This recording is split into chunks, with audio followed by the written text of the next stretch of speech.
Okay, the rotor is held on with a T40 Torx. Just one bolt.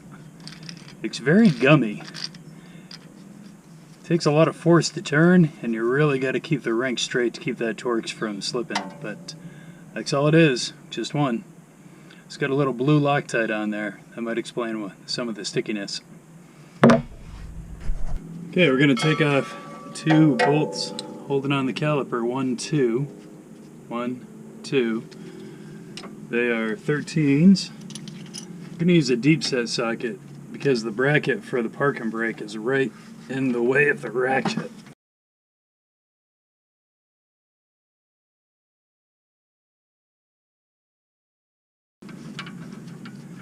Okay, I'm changing the rotor, so I'm going to take off both of the caliper bolts. Then should slide right up off of there. A little persuasion, maybe.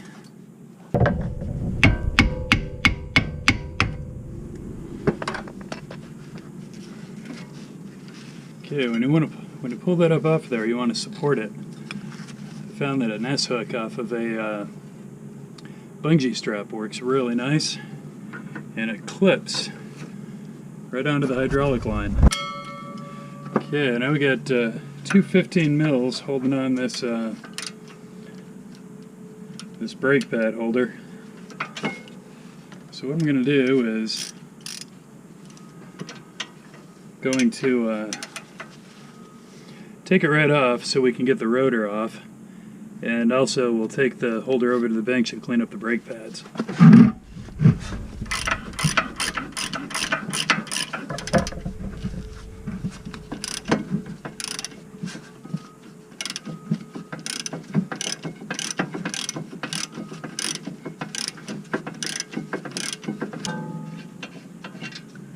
There's one bolt.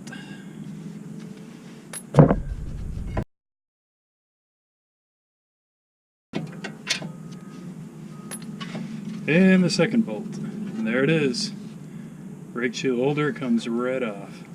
At this point, I might as well go ahead and take the rotor off.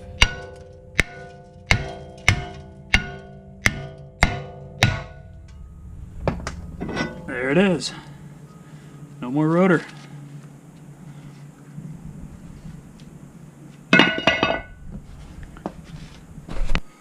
Okay, so these are the brake pads on the passenger side. These aren't nearly as bad. Yeah, that driver's side was in terrible shape compared to these. So we got the old ones out. We'll clean up these we'll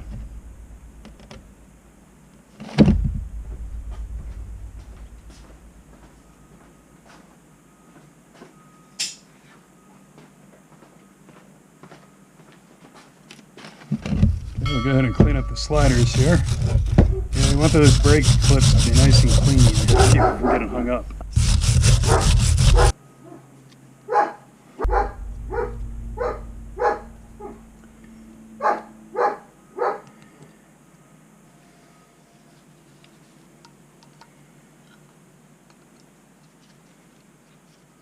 Okay, the new pads are in the holder now and ready to be reinstalled.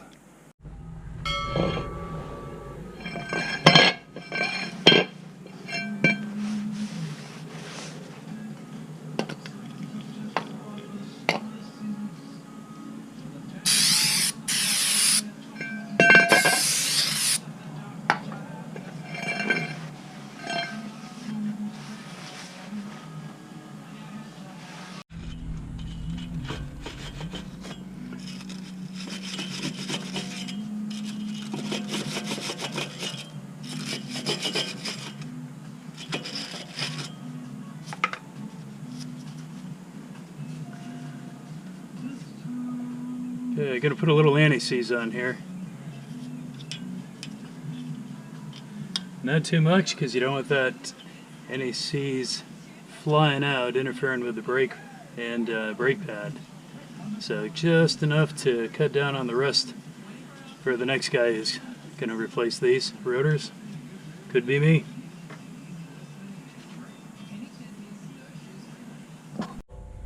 Okay, we got the anti-seize on there.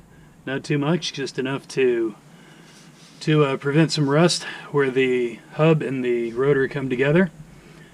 Gonna put the hub on. Gonna put our single Torx nut on. Torx bolt back in place. Again, it's a T40.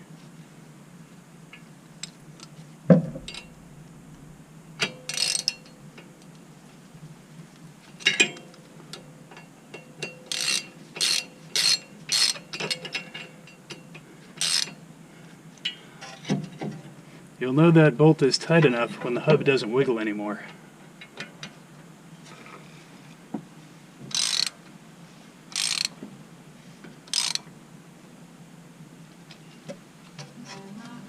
There it is.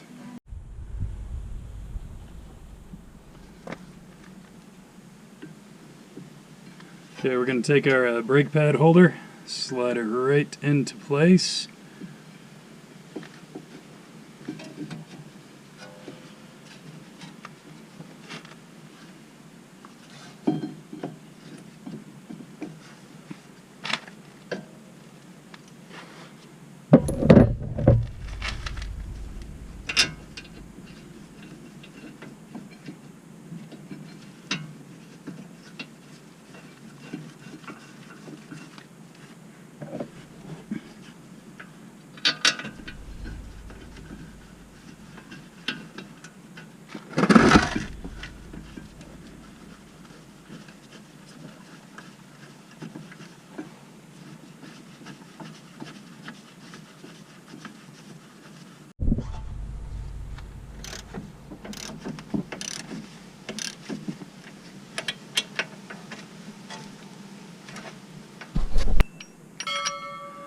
Okay, this is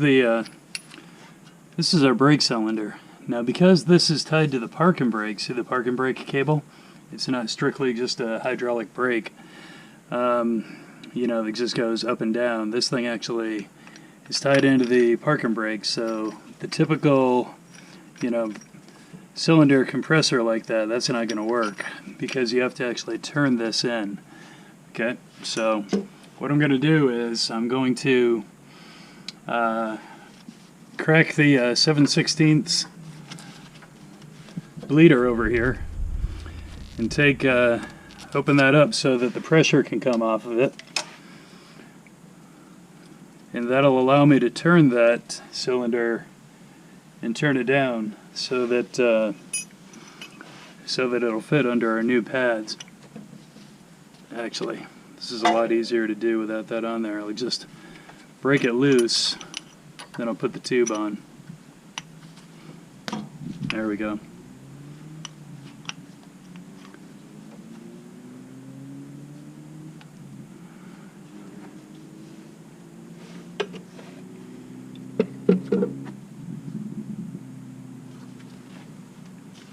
Okay, so the bleeder valve is open. Now we're going to put our vice grips on here. Now see that? See how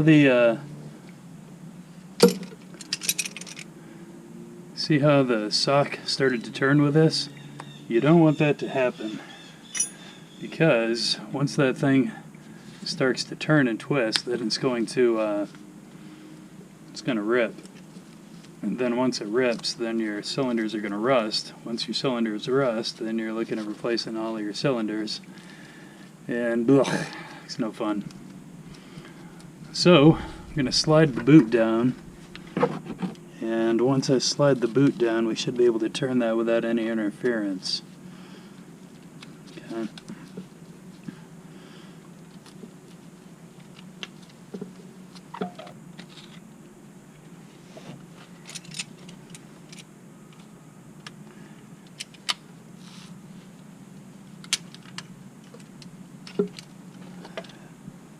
Yeah, just by loosening up that boot a little bit, the boot's not sticking to the cylinder, so I can turn it now.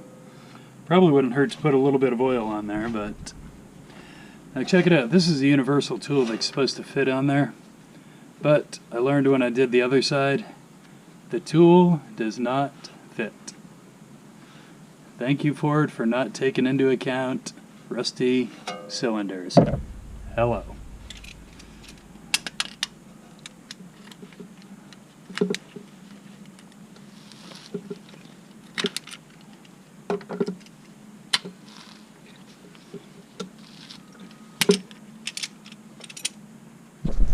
Okay, on the cylinder there are a couple of bumps there. They actually serve a purpose. Those actually get into the nubs of the park and brake and turn them. So we have to line those up, make sure they're perpendicular up and down when you put them in.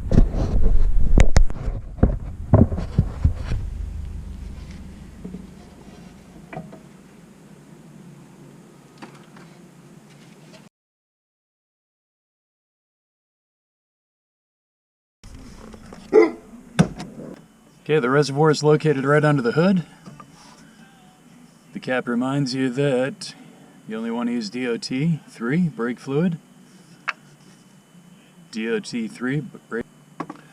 There's a little note on the side here that says the mini-max level. So I'm going to top it off until I'm close to that max. I know it took a pretty good amount out when I was bleeding the brake, so I want to make sure I put it back in. Okay. Job is done.